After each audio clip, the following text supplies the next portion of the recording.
Sir इकडे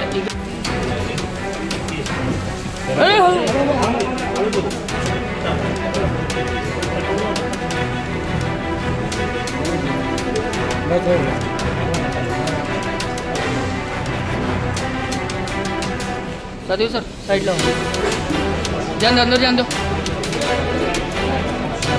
बस भाई gel sir नेमकी काय घटना म्हणजे आरोपी आपण अटक करण्यामध्ये काय नेमकं प्रकार कशा करतो?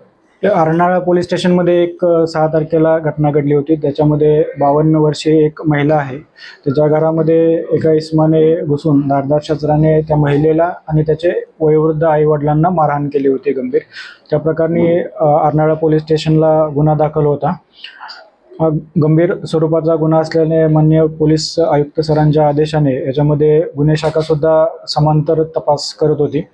घटनास्थळाच्या आजूबाजूचे CCTV फुटेजेस आणि इतर टेक्निकल अनालिसिसच्या मदतीने गुन्हे शाखा युनिट 3 यांनी सदर गुन्ह्यामध्ये सहभागी असलेल्या एका आरोपीला काल ताब्यात घेतला आहे आणि त्या आरोपीने सदर गुन्ह्याची कबुली दिलेली आहे।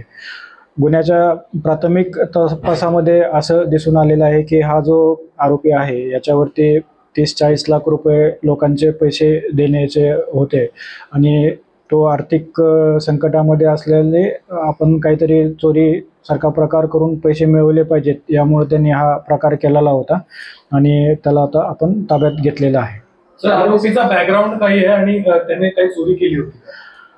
पूर्वी आरोपी विरुद्ध कुठलेही गुन्हे दाखल नसल्याची आतापर्यंत तर माहिती आहे। सदर आरोपी हा साऊथ मुंबईमध्ये एका इन्स्टिट्यूटमध्ये सिक्युरिटी गार्ड म्हणून काम करतोय आणि त्या घटनास्थळी तो चोरीच्याच उद्देशाने गेला होता, परंतु तिथं ते मारहाण आणि ते महिलांची आरडाओरडी यामुळे तिथं त्याने काही न करता तो मग तिथून पळून गेला।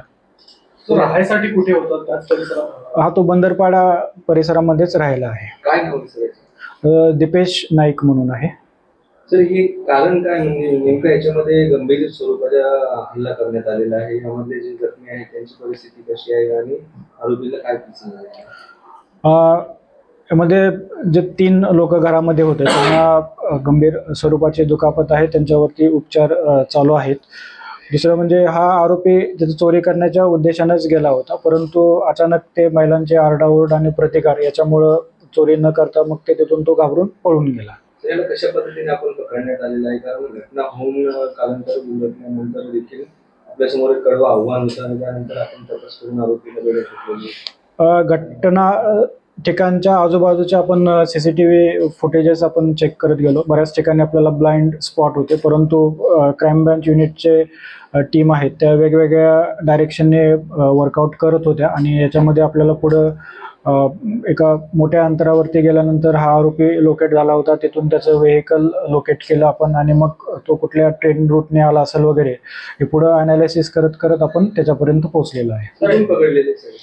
हा सध्या साऊथ मुंबईमध्ये ज्या ठिकाणी कामाला आहे तिथून त्याला रात्री ताब्यात घेण्यात आलेला नाही, तो इकडून अपडाऊन करतो।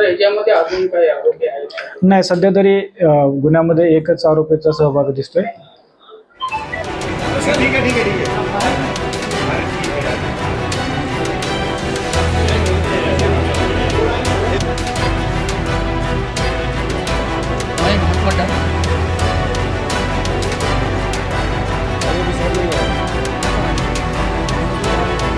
थोड़ा पीछे चलो ना,